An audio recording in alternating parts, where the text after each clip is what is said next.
Okay, so today's message is my Shavuot message from this year, and it's about explaining the leavening of Passover, explaining why we have the leavened bread at Pentecost. This may not be the explanation, but I think when I get through, you'll like what I have to say.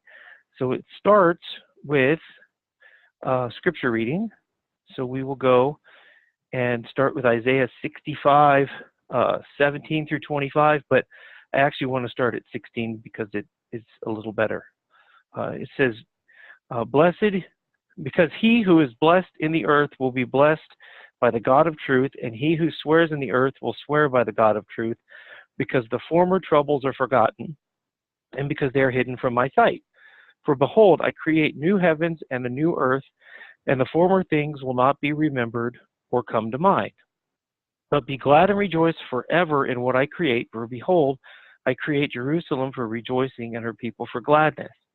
I will also rejoice in Jerusalem and be glad in my people, and there will be no longer heard in her the voice of weeping and the sound of crying. No longer will there be in it an infant who lives but a few days, or an old man who does not live out his days. For the youth will die at the age of 100, and the one who does not reach the age of 100 will be thought accursed. They will build houses and inhabit them. They will also plant vineyards and eat their fruit. They will not build and another inhabit. They will not plant and another eat. For as the lifetime of a tree, so will be the days of my people. And my chosen ones will wear out the work of their hands. They will not labor in vain or bear children for calamity, for they are the offspring of those blessed by Yahweh and their descendants with them. It will also come to pass that before they call, I will answer, and while they are still speaking, I will hear. The wolf and the lamb will graze together, and the lion will eat straw like the ox, and dust will be the serpent's food. They will do no evil or harm in all my holy mountain, says Yahweh. So keep that in mind as we move through. And now I'll start the PowerPoint presentation.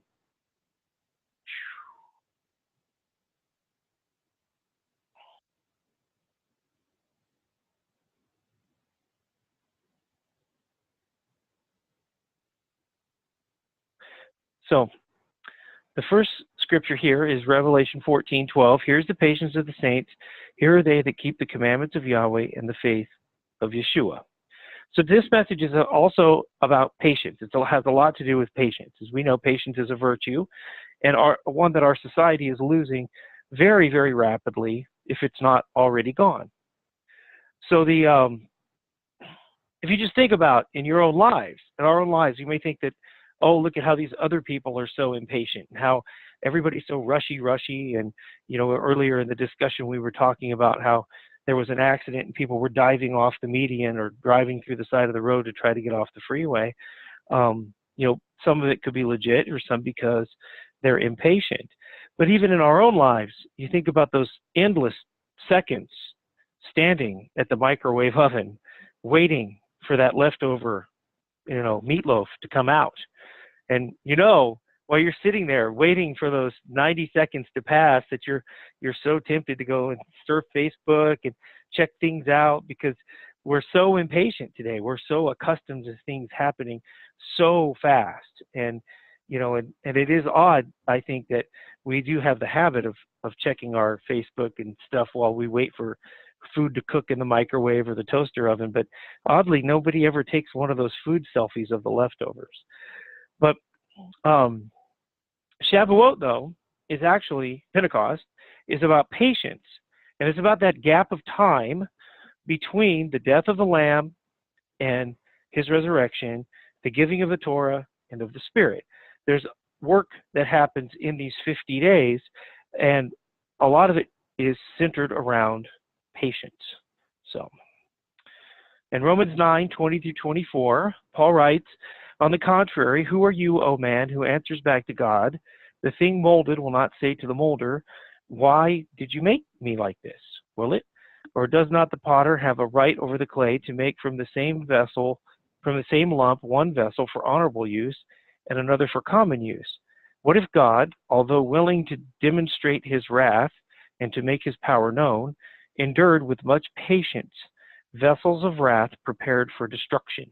And he did so to make known the riches of his glory upon vessels of mercy, which he prepared beforehand for glory, even to us whom he called, not from among Jews only, but also from among Gentiles. So it's interesting that Paul uses the word us to refer to people who are not just Jews. He says, calls even us whom he called not from Jews only, but from among Gentiles. So Paul is actually talking to a mixed crowd in Rome, which are both Gentile believers and Jewish believers, and he's using the word us, which is different today from some sects who believe that, that the Torah is just for the Jews and, the rest of us can follow it if we want to. But Paul is talking equally to both Gentile believers and Jewish believers. And today's message starts with that theme in mind, because if you think about when the apostles were on trial in the first century, they always started off with, our fathers were under the cloud, our fathers were in the wilderness. They always start off by saying the history of the Jewish or Hebrew people. They start off by, and that, because that is their identity.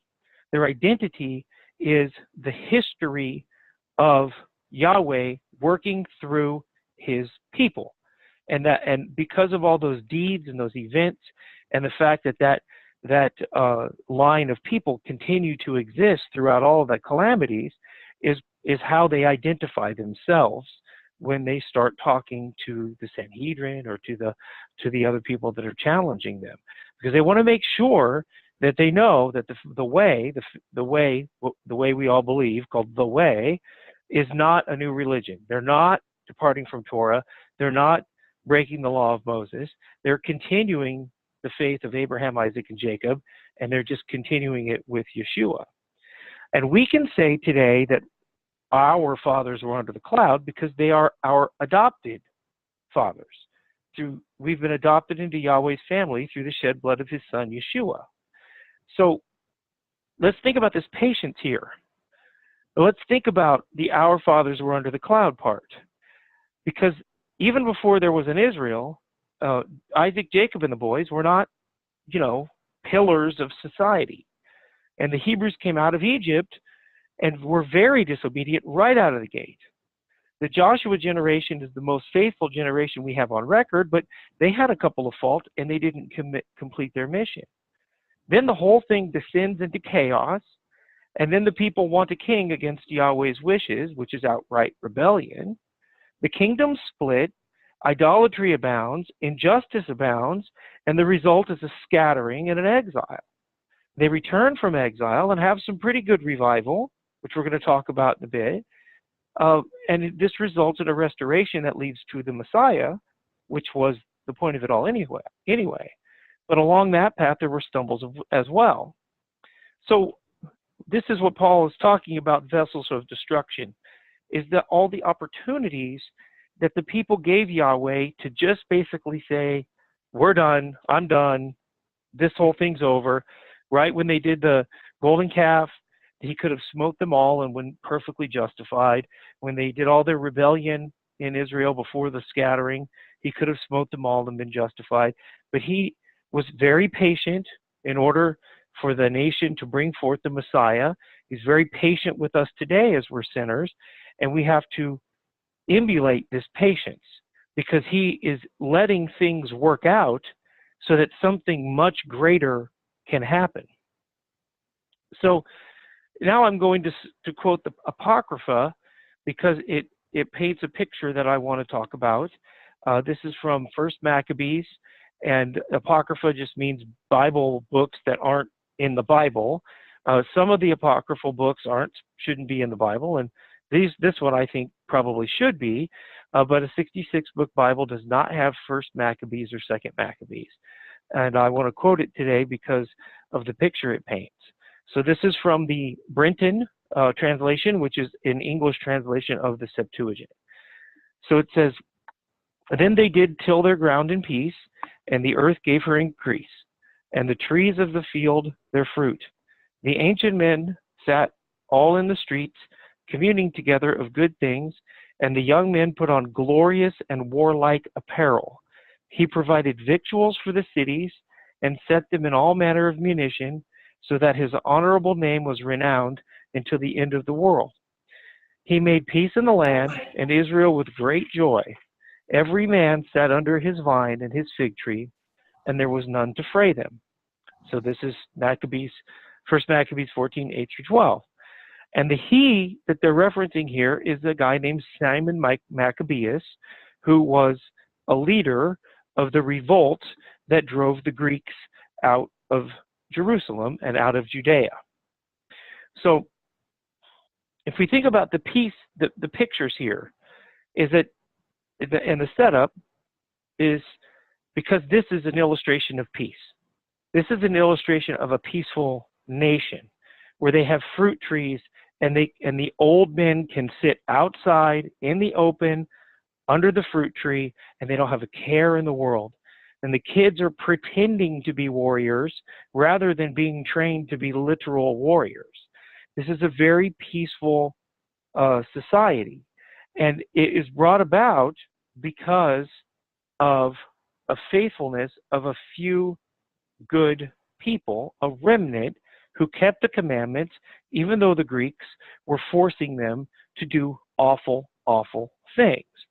So in Matthew 24, and they ask Yeshua, when is your time coming? When are you coming? What will be the time of the end? And he comes back and he says there will be wars and rumors of wars and famines and earthquakes in various places.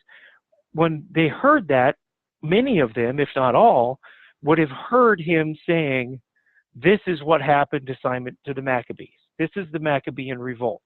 Because the same situation is set up in first century Judea as it was 300 years prior. But the occupying force in first century Judea was Rome, and in the previous time, it was Greece.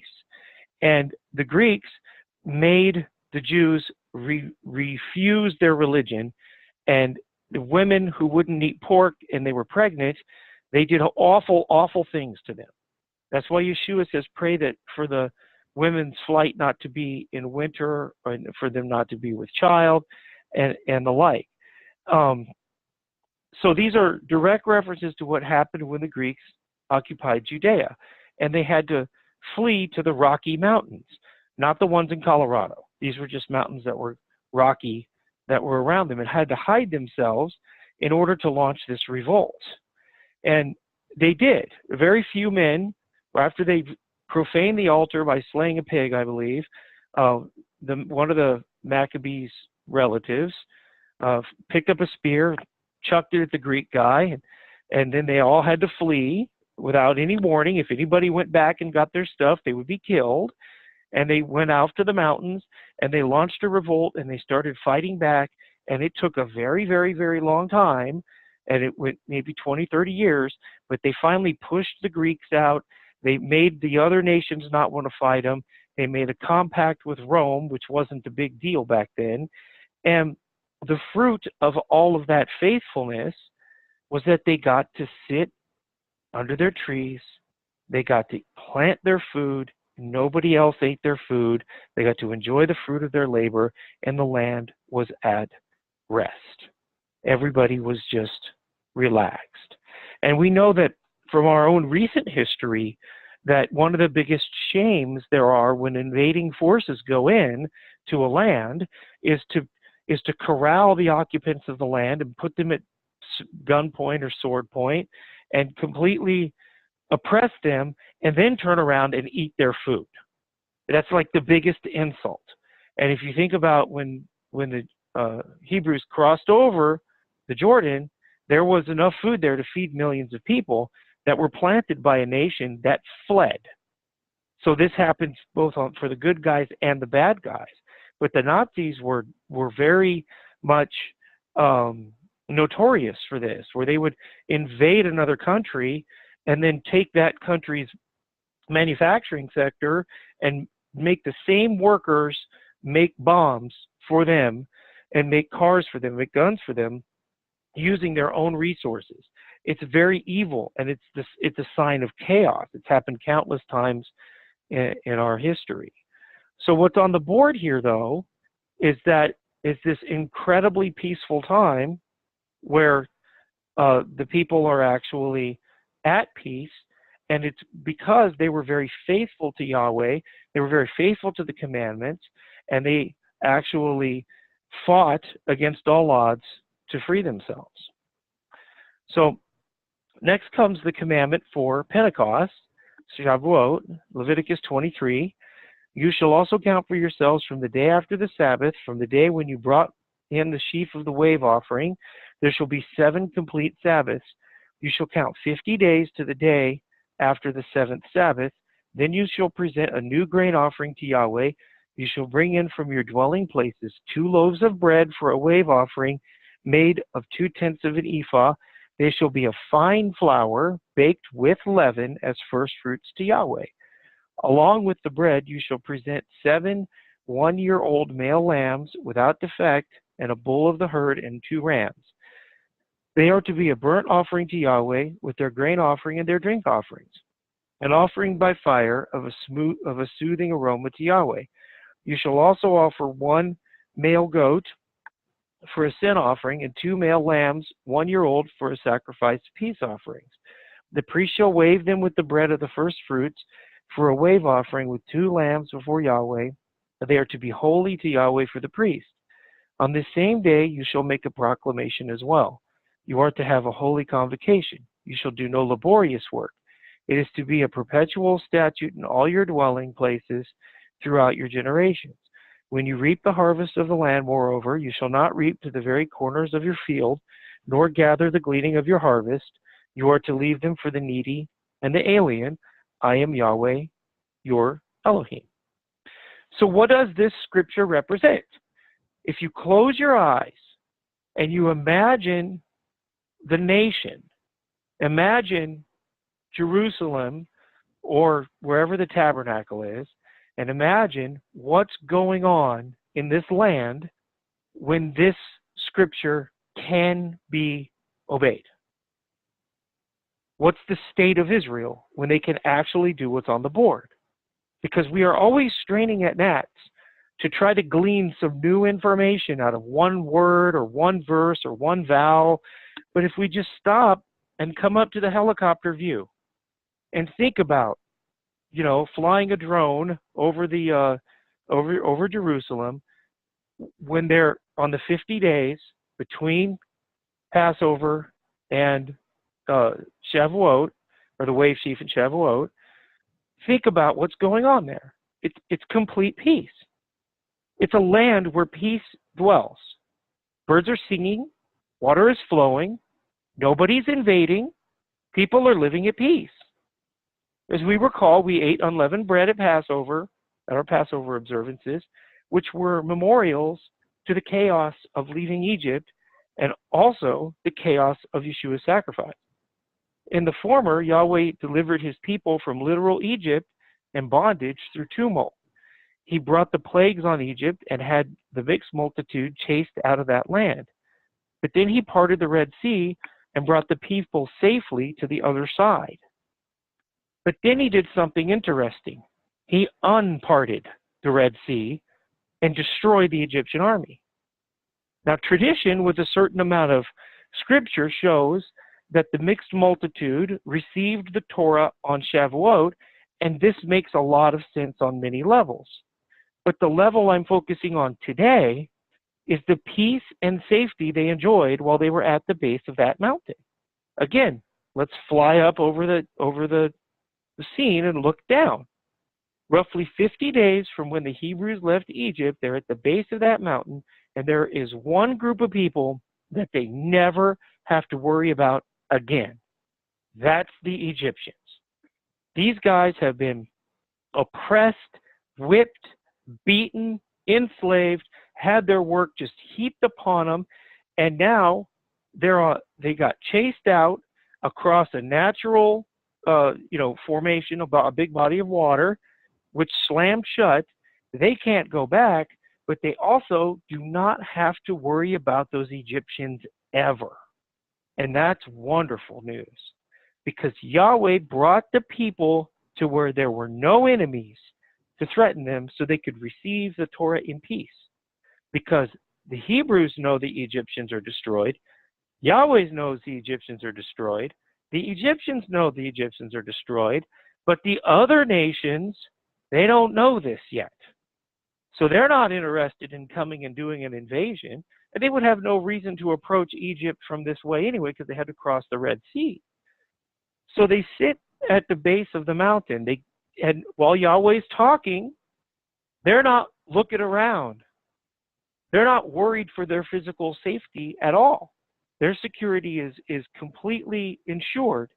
So that way they can completely immerse themselves in the moment, and they live for a year at the base of that mountain and experience peace for the first time in hundreds of years.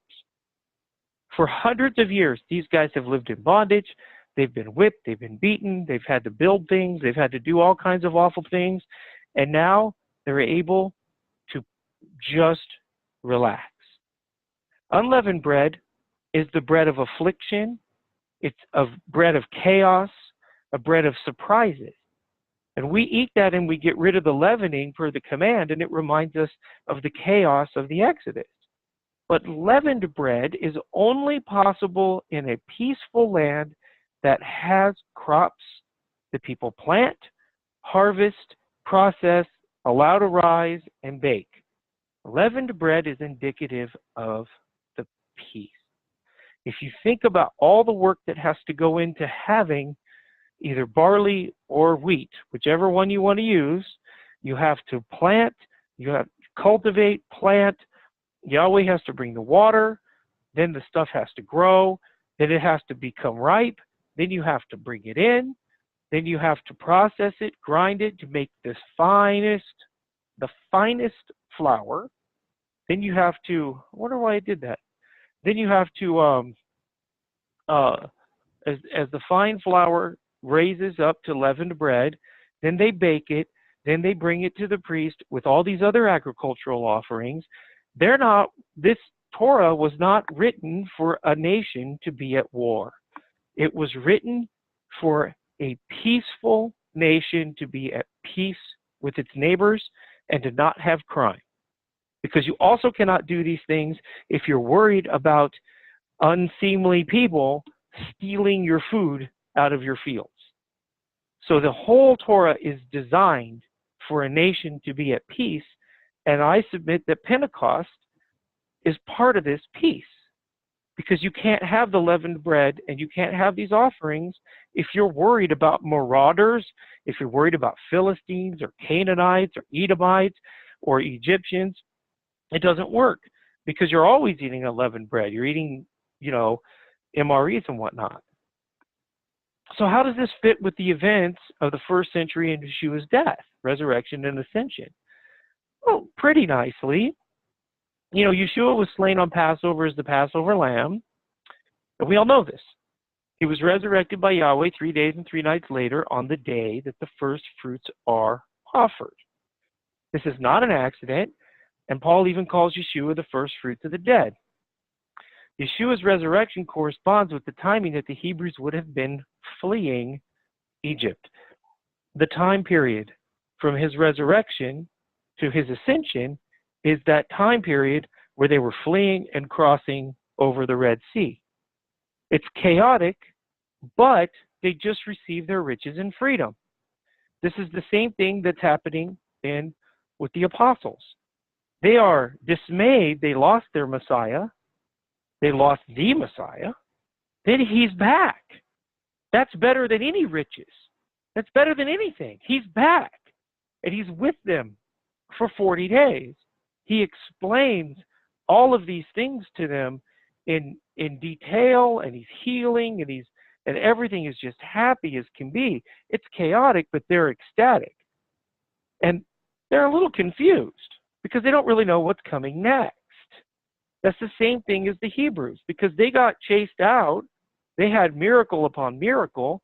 They had the cloud of fire going by night, and the cloud by day, and the pillar of fire by night. Then they don't know what's coming next. Well, for them, they receive power from on high, in the form of Yahweh dictating the 10 Commandments to them. They receive the Torah on the day of Pentecost or thereabouts, and it's a miracle. What happens with the apostles? Yeshua is resurrected. Now they are kind of confused again. He says, don't leave the city until you receive power from on high. Well, then they're at observing Pentecost, and they're doing exactly what they're told. And on Pentecost, they are fulfilling the first scripture that I started off with, not the Isaiah one, the other one, where it says, the patience of the saints are those who keep the commandments of God and the testimony of Yeshua, the faith of Yeshua. So they are observing the commandments of God by observing Pentecost, and they're still being faithful to Yeshua because they're still together, they haven't scattered, and they know they're supposed to stay until they receive power from above. So then Yeshua ascends to his Father, sits down at the right hand of his Father, and fulfills his end of the bargain. He sends the Comforter on the day of Pentecost. And it emboldened these people to stand up to the powers and the principalities of the earth and to actually lay the foundation of the faith that we have today. Very similar to what happened with the Hebrews, where they had to, lay the foundation of the Torah, and then they had to cross over into the Jordan. So Exodus 12, 33 to 34. The Egyptians urged the people to send them out of the land in haste, for they said, we will all be dead. So the people took their dough before it was leavened with their kneading bowls bound up in their clothes and their shoulders. So the Bible uses food a lot to teach us, because the Torah is written for a peaceful agricultural society. Yeshua uses a ton of agricultural analogies in his teachings that are all over the Torah, right? The offerings of food, drink, oil, they're there to show us what's happening in the culture. This would be very similar today if this were to happen today, right?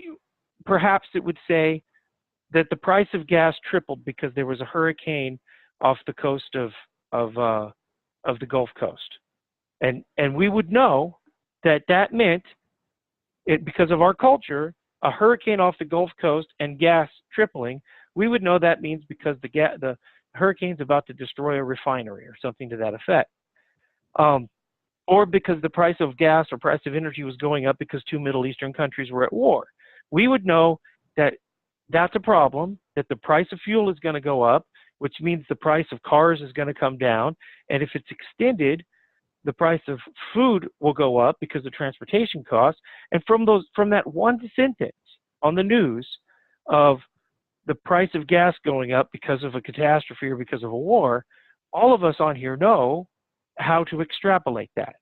Well, the same thing goes with this verse here, except it goes back in time, right? Coming up to the helicopter view. It says, the Egyptians urged the people to send them out of the land in haste, for they said, we will all be dead. So the people took their dough before it was leavened with their kneading bowls bound up in their clothes on their shoulders. We know now that means that they had to leave with just the bare necessities. They had to take their clothing and they had to take the tools required to feed themselves when they got up, just their necessities, and they had to leave. And that also means if they're taking their kneading bowls with them, it means they're not coming back, because you don't take your kneading bowl if you're going to go back home when you're done with the thing. So just like when we're told to evacuate a plane today, you say, don't take your bags with you, don't take your stuff with you. You can only go save yourself. Well, the Passover is a picture of chaos where the people had to leave or die. That was a binary decision. The people had to go because staying was certain death. So, unleavened bread represents chaos, a memorial of Yahweh saving his people through a chaotic time where they have to make chaotic food. Pentecost is the opposite. Pentecost is a day that culminates in the counting of peaceful days. Pentecost is a day when we are able to use those kneading bowls to make wonderful, tasty, leavened bread. We can even make several breads if we like. We can enjoy them with wine, with meat, with song, with treats. Pentecost is showing us the result of the patience of the saints. It's showing us that if we live faithful lives, that what's awaiting us is a land of plenty, a land flowing with milk and honey, a land, like Isaiah 65 says, where there's a new heaven and a new earth. The animals are living peacefully with each other. The crops are coming in like they're supposed to, and everything is happening where there's nobody trying to invade, there's nobody trying to steal, even the animals are placid. So it's showing us a time when we are all going to be filled with the Spirit and empowered to do even greater things than we do today. And it's showing us of a time when we will finally get to experience that peace, that shalom that we all long for. So, thanks. That's all I got.